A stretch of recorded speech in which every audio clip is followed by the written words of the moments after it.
অনেক অনেক দিন আগে একজন আল্লাহভক্ত মানুষ ছিলেন। তার নাম বারসিসা। তিনি ছিলেন এমন একজন আবাদতকারী যিনি দিনরাত নামাজ, রোজা আর দোয়ায় ডুবে থাকতেন। মানুষ তাকে বলতো আল্লাহর বন্ধু। কিন্তু একদিন শয়তান ঠিক ধরল এই মানুষটাকেও সে ধ্বংস করবে। শয়তান ধৈর্য ধরল।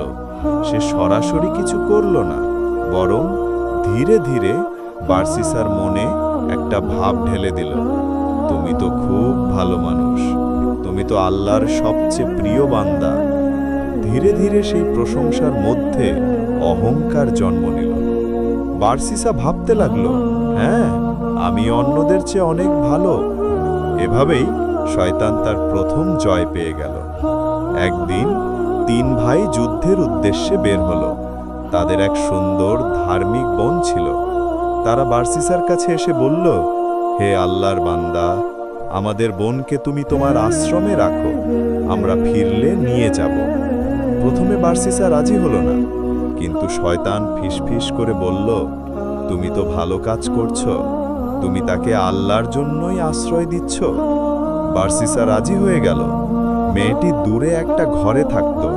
বারসিসা শুধু খাবার রেখে চলে যেত। কিন্তু শয়তান আবার ফিসফিস করে বলল, তুমি একটু কথা বললে দোষ কি? তুমি তো খারাপ উদ্দেশ্যে করছো না। ধীরে ধীরে সে কথা বলা শুরু করলো, তারপর দেখা করা। আর একদিন শয়তান হাসল, কারণ বারসিসা ব্যভিচারে লিপ্ত হলো। দিন কেটে গেল, মেয়েটি গর্ভবতী হলো। বারসিসা ভয় পেয়ে গেল। শয়তান আবার বলল, তুমি যদি এটা কাউকে জানাতে না চাও, তাকে মেরে ফেলো, আল্লাহ ক্ষমা করবেন। সে পাপ লুকাতে আরো বড় পাপ করল। মেয়েটিকে হত্যা করল এবং গোপনে কবর দিল। যুদ্ধ থেকে 3 ভাই ফিরে এলো। তারা জানতে চাইল, আমাদের বোন কোথায়? বারসিসা বলল, সে অসুস্থ হয়ে মারা গেছে। সবাই বিশ্বাস করল।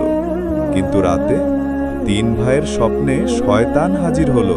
সে বলল, তোমাদের বোন মারা যায়নি, তাকে বারসিসা হত্যা করেছে, তার কবর আছে ওই জায়গায়।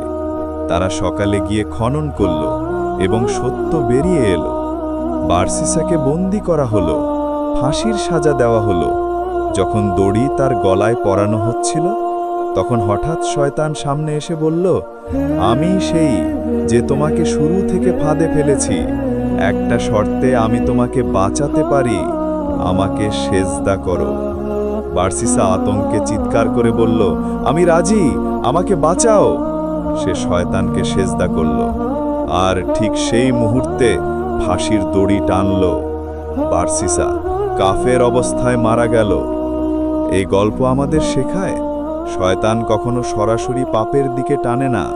সে ধীরে ধীরে মিষ্টি কথায় একটা ছোট ভুলের মাধ্যমে আমাদের নষ্ট করে। একটা অহংকার, একটা গাফেলতি, একটা ছোট পাপ শেষে আমাদের ধ্বংস করে দিতে পারে। আল্লাহ যেন আমাদের সেই ফাঁদ